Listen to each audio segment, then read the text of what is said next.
The year was 1996, 25 years ago. At that point in my life, I used to think that a belief system was something that you found, discovered, set in stone, and lived with for the rest of your days. I did not realize how even what we would consider to be the most spiritually advanced belief system is always in a state of evolution. And because I was trying to keep my belief system locked in time and space in a certain way, I went through a theological crisis, the likes of which I've never experienced since, and I pray I never will.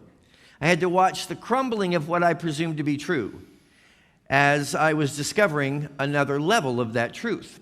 And part of my assignment working at our world headquarters at Unity Village, Missouri, was to travel around the country speaking in different Unity centers, just like Unity on the Bay, and delivering messages that represented our world headquarters. Because of the challenges I was going through internally, what I discovered was words were coming out of my mouth oftentimes that I couldn't predict in ways that I would never have scripted. And when I would finish these talks, people would say to me, "Oh, you sound just like A Course in Miracles." And some of you have heard this story. That was not something you wanted to sound like when you worked at Unity headquarters. Because in 1996, the book A Course in Miracles was banned at our world headquarters. And it was banned because it was channeled material and considered suspicious and unreliable. So you were not allowed to carry the book A Course in Miracles into, for example, the Silent Unity prayer room. It was against the rules. And here people are telling me when I'm walking or moving around the country, you sound like Course in Miracles. Not a good combination. But what really ended up happening was I realized that what I've often referred to you as the divine curriculum of my life was unfolding at that time, and it was going to come to me through the pages of this remarkable book, A Course in Miracles. And so we began having conversations at Unity headquarters, and Kevin was a part of this, where we were talking about maybe we shouldn't have this book banned. It's like, duh, but it was part of our growth collectively. Meanwhile, I was trying to find out more about this book, A Course in Miracles, and so I was encouraged by a friend to go down and listen to this guy who was supposedly this really great teacher of A Course in Miracles. I had to go incognito because, the book was still banned at Unity Village, so I went downtown or down to the plaza in Kansas City and ran into Kevin Rice. That was 25 years ago. This month we're celebrating 25 years of being best friends, and it's more than just best friends. Yeah. August 12th, right? August 12th. 5 years ago. We have journeyed together. We ended up actually initially touring the country, beginning with my apprehension, we toured the country doing this workshop called Unity, You, and A Course in Miracles. And the idea was to get people to realize that Unity teachings from Charles and Myrtle Fillmore and A Course in Miracles are really born out of, I believe with all my heart, exactly the same stream of consciousness or stream of thought. And so suddenly the ban was lifted. We were traveling around the country. I got to know this guy so well. And one of the key components that I've learned from Kevin being my mentor in A Course in Miracles, and one of the most important aspects of our friendship, was to understand the difference between what A Course in Miracles calls a special relationship as opposed to a holy relationship. And I began to understand that special relationships are when our egoic nature steps out and says, this is the one. I want this one exclusively over all the others. Or I want these 3 or 4. It's an attempt to make exclusive the universal expression of divine love, which from a spiritual perspective doesn't work. Whereas the holy relationship I've learned from you, thank you very much, is where you step into the relationship from an unconditional position. You're not there to have your expectations or agendas fulfilled. That's just my 2 cents worth on it, but I'd love for you, in your ACIM brilliance, to tell us how you perceive the differences between special relationship and holy relationship. If people are involving themselves or trafficking in special relationships, they're coming from a dynamic and a mindset of what can I get from you instead of what can I give to you. They're coming from a place of my spouse, my friend, my family member is broken and needs to be fixed. They are individuals who live in the what should be list daily.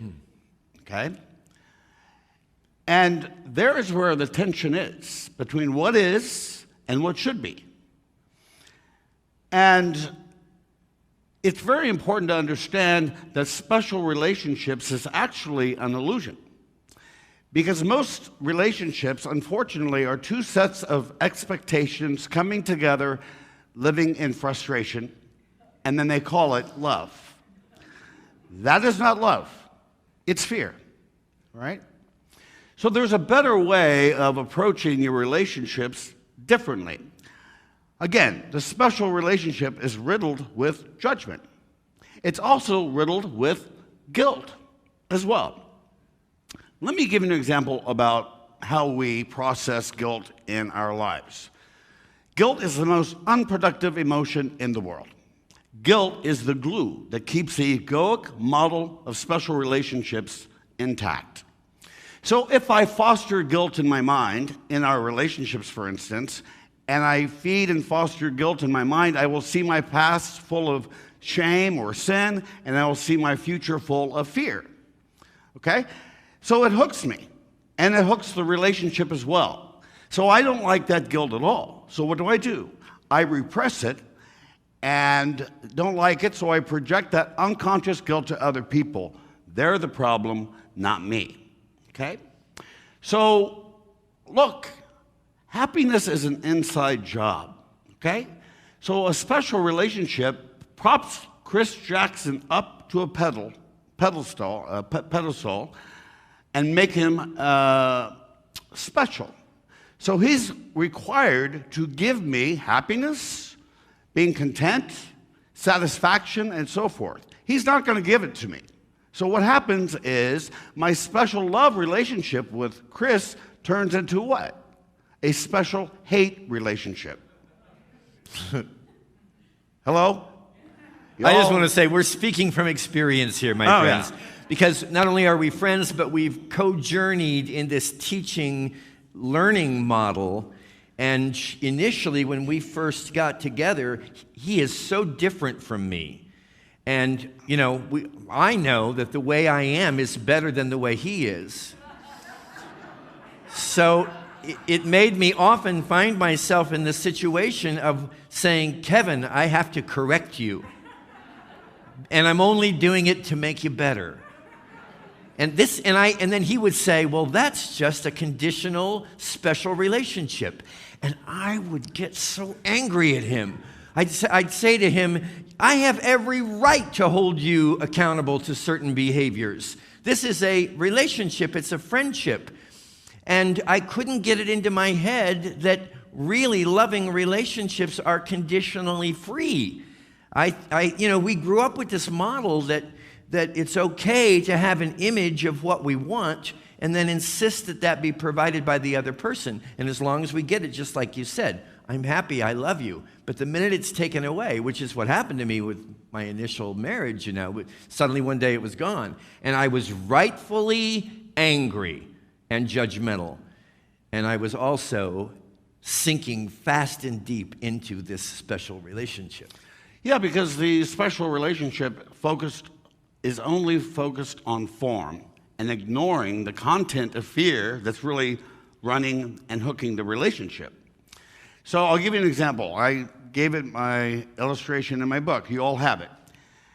Where it's like kids under a Christmas tree and only want the biggest box and the shiniest wrapper that's there, and ignoring the smaller packages that are dull or whatever, not knowing what's inside of those boxes.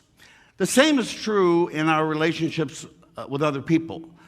We experience love with our brothers and sisters, and we feel that divine, that pulse, and it's palpable.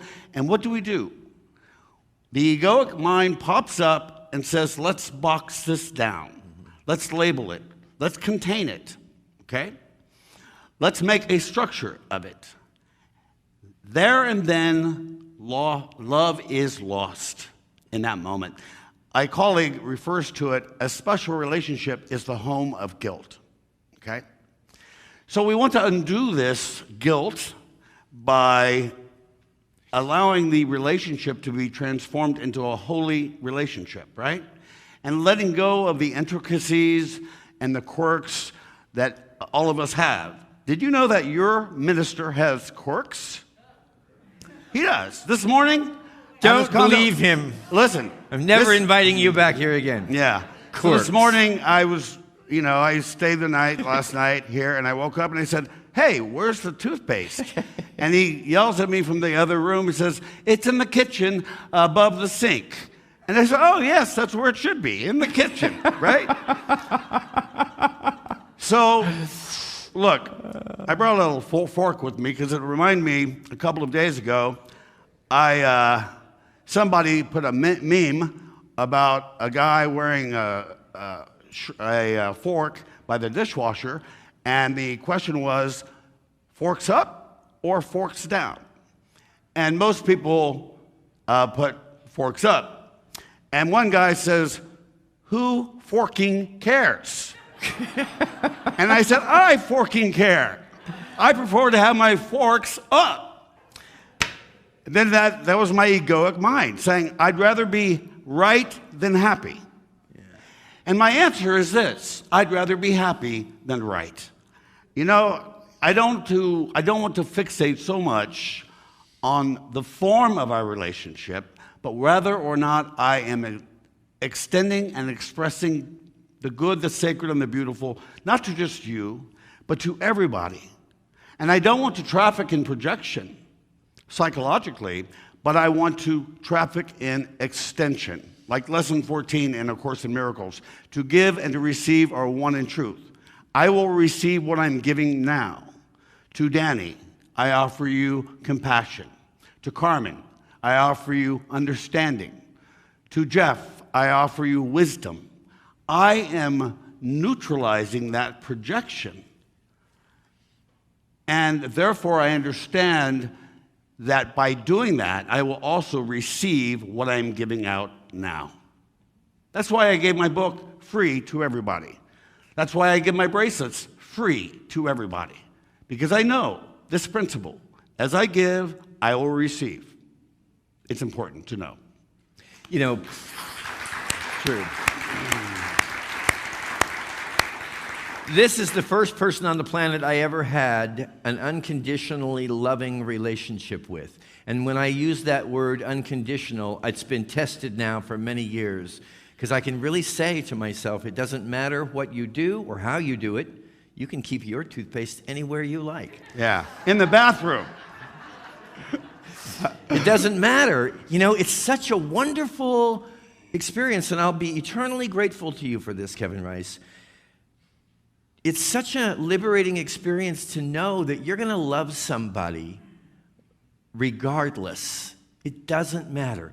And it doesn't mean that you're always going to, as you say, be in what you might be perceiving to be the idyllic form. I've had relationships that the forms had to change because they were outgrown. But the content, like you always say, the content is love, and it's a choice. I can either decide that I'm going to be upset with him for revealing the fact that my toothpaste is kept in the kitchen cabinet above the sink, or I can just say, beautiful, fine, I love you still.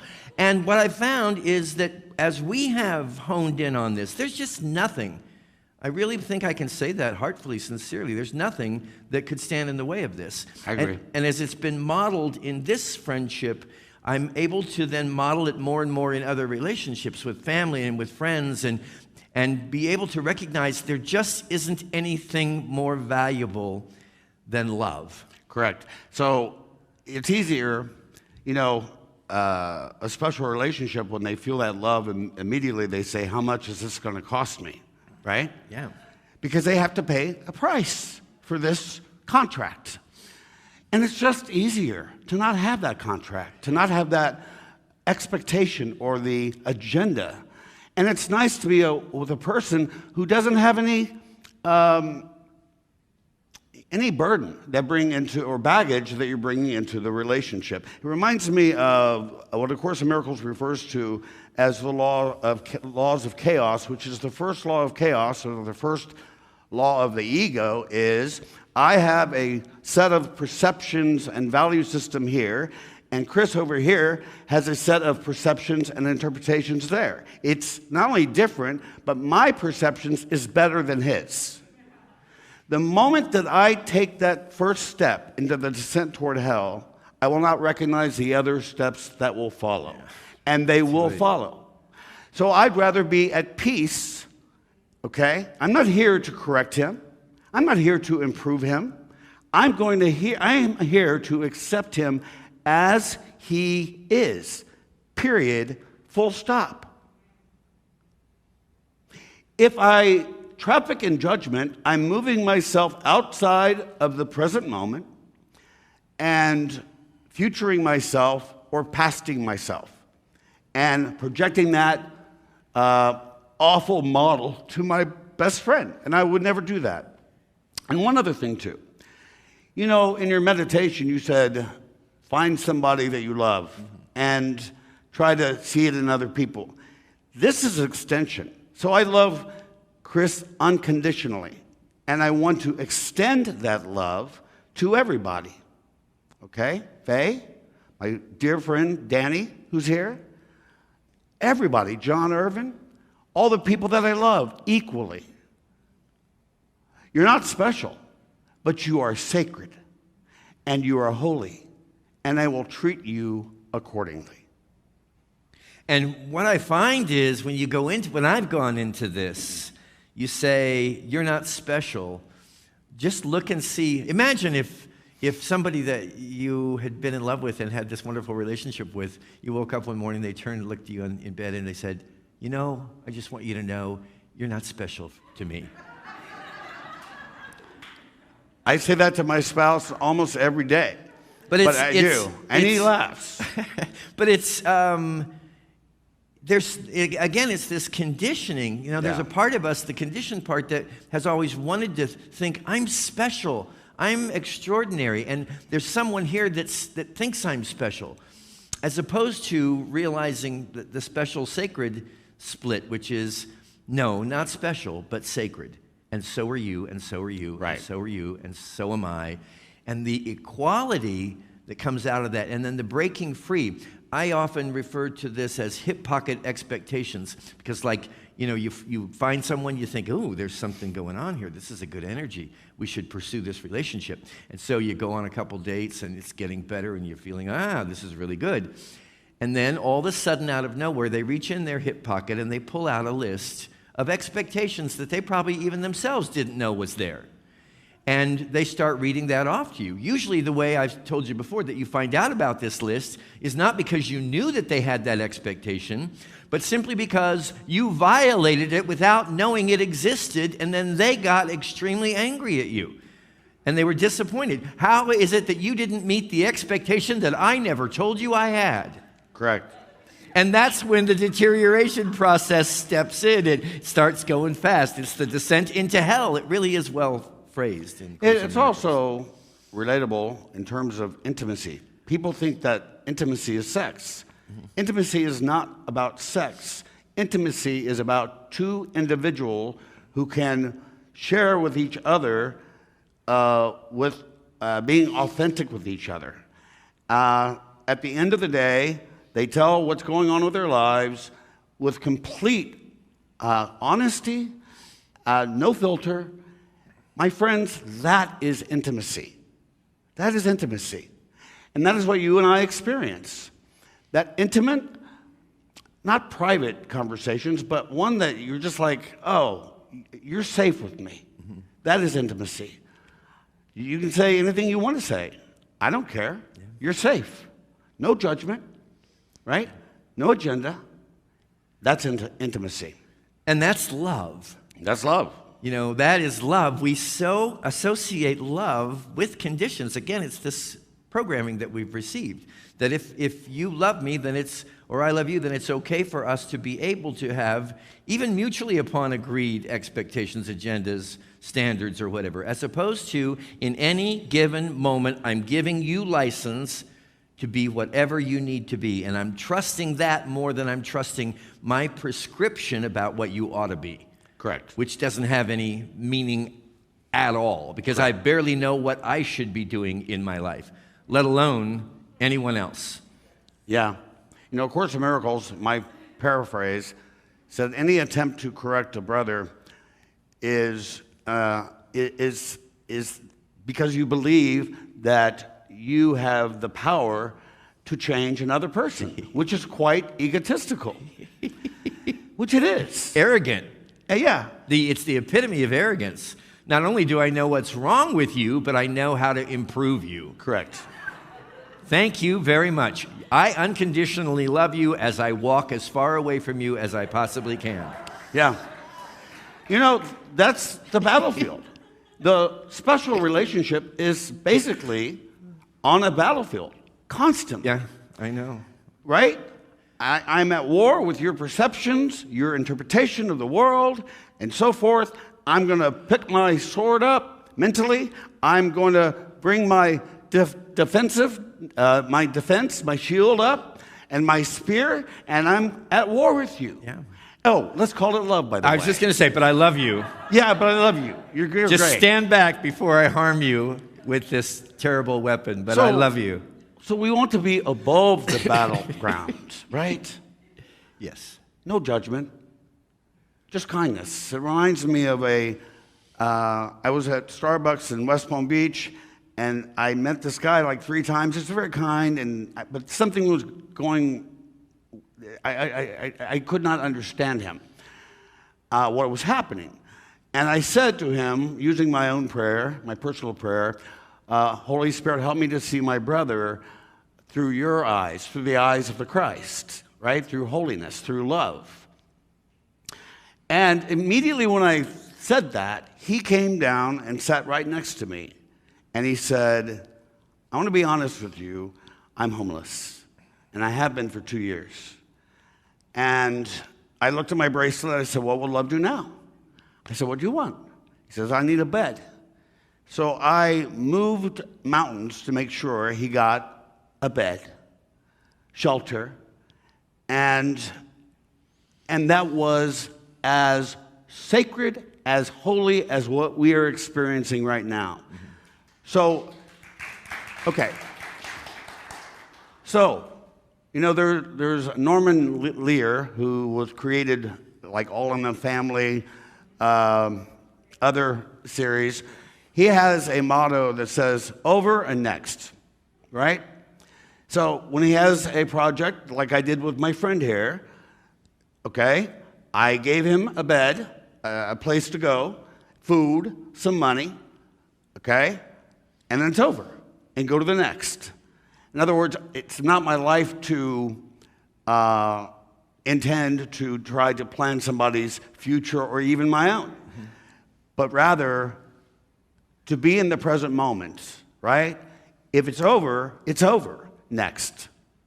And that's a wonderful formula that you and I do with things that are happening in our lives. And it's a wonderful way to come from a place of love instead of coming from a place of fear and lack and scarcity and so forth.